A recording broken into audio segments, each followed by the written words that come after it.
3 from 2018. So in this particular instance, a ball is dropped from a height, it then rebounds, and when it rebounds, it travels along a projectile path.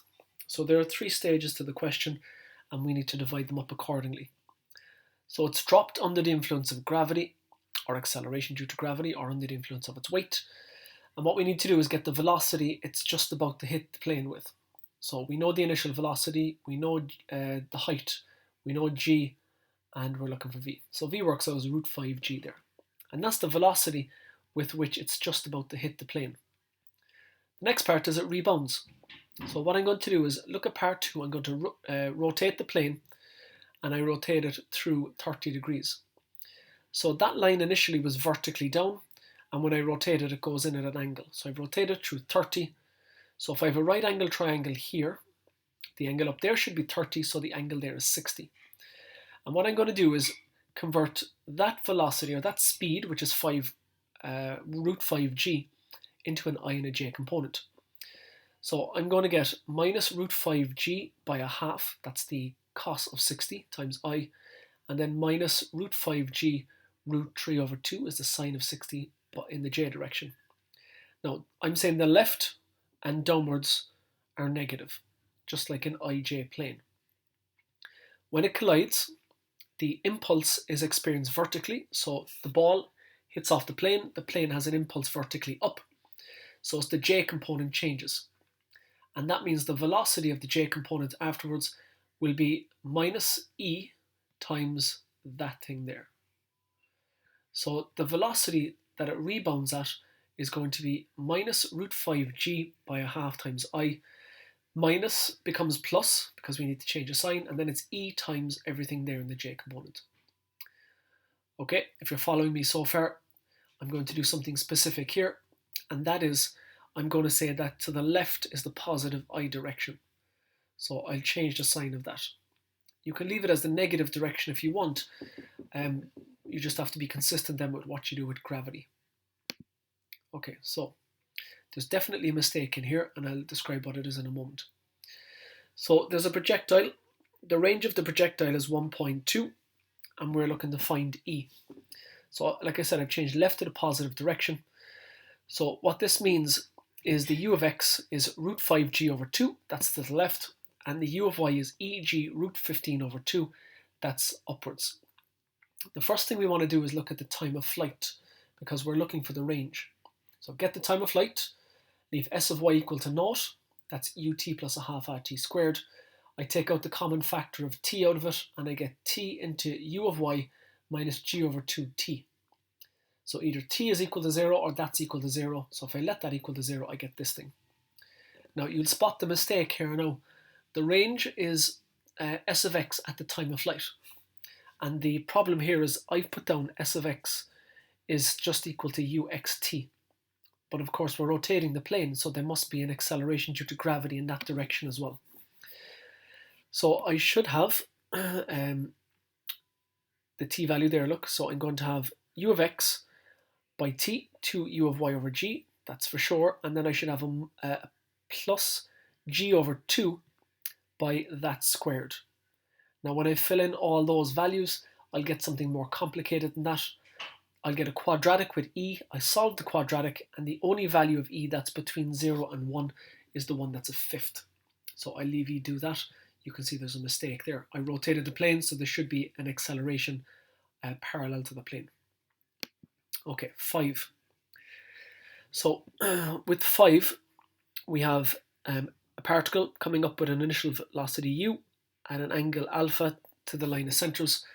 So what I've done is I've written its velocity vector in ij form. B is at rest, they're the masses, and I know that after the collision, because the line of centers is horizontal, the I component changes. So P, the j stays the same, and Q, the j stays the same.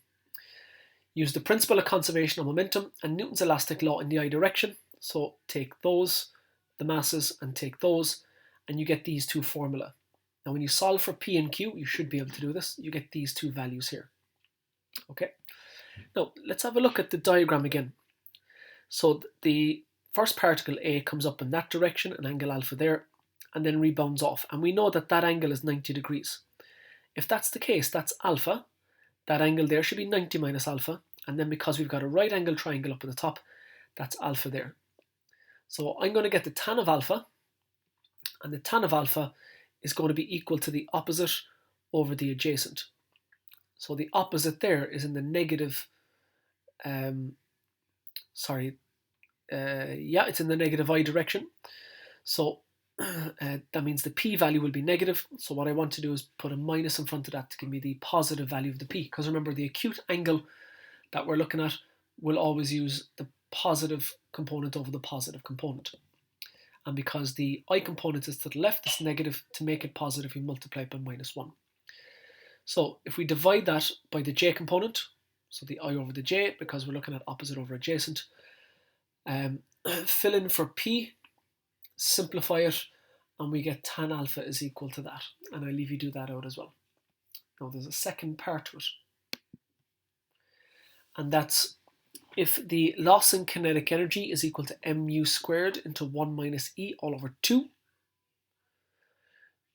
find the value for, I can't remember, find the value for e, I think, or something like that.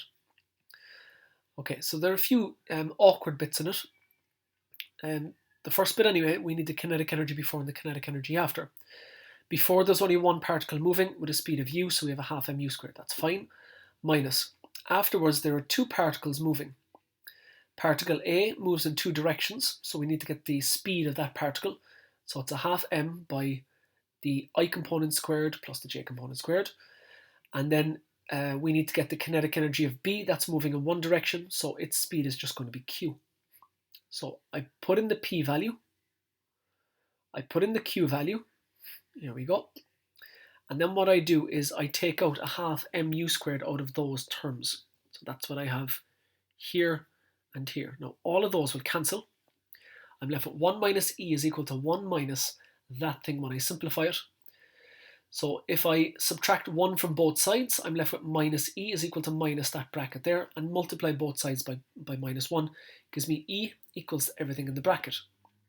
When I simplify it, I get e is equal to this, divide the top and bottom by 4, and it gives me this thing here. Now we're looking for a value for e, and the problem there is the cos.